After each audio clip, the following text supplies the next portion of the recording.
the police? Yes, so in 2021 again we wanted to have another edition of government UN joint monitoring visit to see how the Spotlight project is going. We want to take some of the challenges and some of the lessons learned so that we can better position this program now and in the future. Here with me I have Kenneth from UN Women. I am from the Resident Coordinator's Office, UN agencies. UNESCO is not here, and UNDP, I think they're still doing their travel arrangement, but those are the 5 agencies that are implementing Spotlight, with UNICEF leading it in Sokoto City. From Abuja, we also have the Federal Ministry of Finance, Budget and National Plan. We have 2 staff. What's his name? Gimba Shehu and Victor Malu. So, but we've gone around and we've seen the great work in the state. This is a site supported by UNICEF, and we said also to pay a visit to make it a little bit easier for you. Just tell us what you do, and what you're doing, and if you have any other challenges, we'd like to listen. If there's something we truly can resolve for you, try and just use the Abuja connections to help you. Not like some times in the year when it is very hot. We are very much welcome. I am Deputy Commandant Umejiaku Christy, in charge of gender-based violence matters, a representative of the Commandant of Sokoto State. We are so glad with the advent of the initiative, the Spotlight initiative, through the implementing partners. Pius here, we call him Mr. Pius most times. We fondly call him that because he's in the forefront. He's been the focal persons for the Spotlight initiative from the UNICEF angle. He's done quite a lot of job, trying to, get things to work. We have had a lot of impact as a result of the Spotlight initiative in Sokoto State, especially in the civil defense. Trainings have been done for not just the civil defenders, but the police, NAPTIP, HISBA, So you attend same training with HISBA sometimes? They were part of the training at one point. That's great. Yes. So the social workers, religious leaders were also trained during the course of this period in time. I think the initiative started about 2 years ago, thereabouts. And in civil defense, they have been able to train well over 50 persons. And it has actually helped our job in the local government area. We have 23 local government area in Sokoto State, and our officers are scattered all over the place, headed by divisional officers. We have also been able to, during the pilot stage, 5 local governments were taken, and our officers in those places were trained, and subsequently other officers from the headquarters and co were trained, which is a very good one in the help and in the fight against gender-based violence. Our officers have been impacted in many ways. Some have become really good activists on women matters and child violence. We have treated quite a number of cases. We received a lot of cases of rape, homosexuals and all that.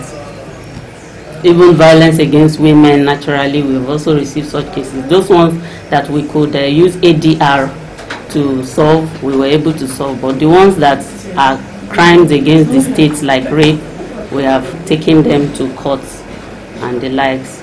We take our files to the DPR, who eventually would complete the process of the prosecution. That we have been able to do. Some of the challenges we are having is that some of the local governments are far off, and when cases of such natures come, there is the bottlenecks of culture and the likes that has not assisted fully in helping some of those persons to achieve justice. But we are encouraging them and they are responding.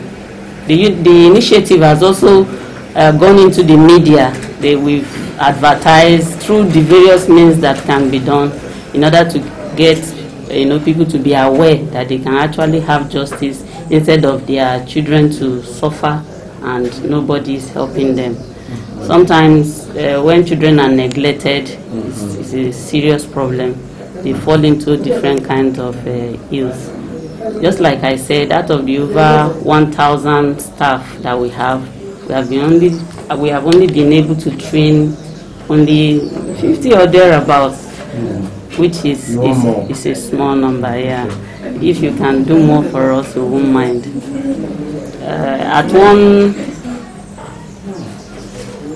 Good morning, ma. You're welcome. At one stage of my line of thought, I was thinking that if the organization itself can be mobilized in some ways to be able to do in-house trainings for its staff, it could be a very good one. At one time also, I had placed some requests to the UNICEF representative through our focal person there for us to get office aides and things like that to help us with our work. And they have responded and are still going to respond from what, So those are the challenges we have for now. Parents are being told, we are bringing awareness to parents that they shouldn't hide their children when they have problems. They should speak out. So since the period we started, we've attended to well over 100 cases, reported cases, and then for this year alone, we've had over 50 cases reported, but we've been able to prosecute over 30 of them, 30 plus thereabouts. Prosecute means? Some judgment had come. For this year, this particular year, we've had over 50 cases. But no, just from this year. From inception, we've had over 100 plus. Do you have the summary of the data, the statistics? For this year, for those cases that we have taken to court, I have the summary of the data. Yeah. Their reports are prompt. How prompt? Very prompt. How prompt? By the following day, they have it typed out, and yes. But before now, if it was government, how long would it have taken? Yeah, you keep going and coming back and coming back. Maybe a week or two, they will tell you this person is not. The bottom line is that nobody wants to have his name signed against a piece of paper saying he was the one. It's a government person you want the prosecute. Especially that they know the term. The sentence is life if properly followed. So nobody wants to say I'm the one who took somebody to court and he stayed there for life. And you know the way the system goes. Sometimes the person comes out for some reasons unknown, and then the doctor or whoever put him to the trouble may become a soft target. So ma'am, are we now saying that out of those that have been taken to court at one time or the other, none of them have been actually punished for the offense committed? No, they have. We've secured some conviction.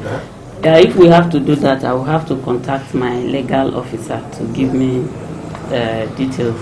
But oftentimes we take our case files to the DPP, that is the Judiciary Ministry of Justice, and they continue with the case from there. Why I'm emphasizing on this is that we want to emphasize on prevention. Yeah. We don't want it to happen. Because if people are punished, really punished for the offense committed, it will serve as a lesson to other people that may wish to go into that.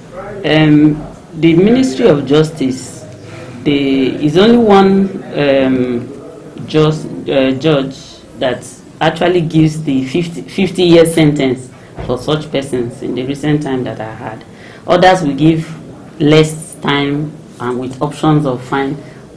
Like in one case, they gave 4 years or an option of 100,000 naira fine. Anybody will take the option of fine and go away. So what we are advocating, and we would want you to continue to help us to advocate, is that they should give maximum sentences for this crime, you know, so that it can very stiff fine. One person will prefer to be in prison. Yeah. Or both. Yeah. Exactly. Like, and that is the use of some of these trainings we are talking about.